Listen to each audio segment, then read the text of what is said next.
Welcome to another edition of the SABC News COVID-19 Global Wrap. I am Babalula Paka, and this week I bring you highlights of news which dominated headlines with regards to the coronavirus pandemic.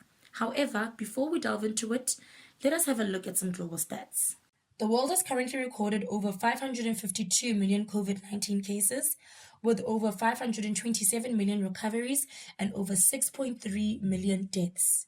South Africa has 3,933,843 confirmed cases, with 3,880,462 recoveries and 101,793 deaths. Africa has so far recorded over 11.7 million cases, with over 11.1 million recoveries and over 254,000 deaths. Mozambique has intensified its COVID-19 vaccination rollout in the first half of this year, and the country has now vaccinated nearly all of its adult population. With the assistance of several mass vaccination campaigns, the vaccination coverage among the total population currently stands at 46% and 93% among adults over 18 years. Doses administered during the fourth phase of the mass vaccination campaign in March spiked by a whopping 341% compared with February. And in Lesotho, critical care patients, including those suffering from COVID-19, will soon be spared a trip to South Africa to receive treatment. The country is on the verge of opening its first intensive care units in public hospitals. At Mafeteng Hospital in southwestern Lesotho, an 8-bed intensive care unit will feature a ventilator with piped oxygen and can accommodate a dedicated wing for COVID-19 patients.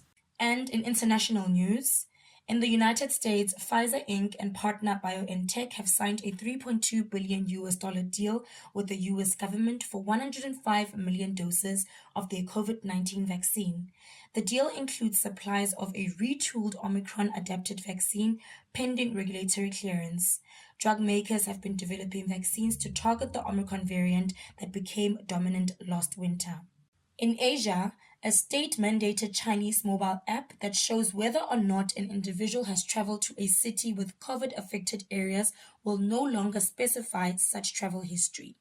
The Ministry of Industry and Information Technology says the move is part of efforts to make domestic travel more convenient. Meanwhile, in Shanghai, museums, art galleries, and some scenic spots will gradually reopen from today, the 1st of July. Shanghai ended a 2-month city-wide lockdown on the 1st of June. And finally, in Europe, a new wave in France of COVID-19 infections fueled by emerging variants of the disease is expected to peak towards end July.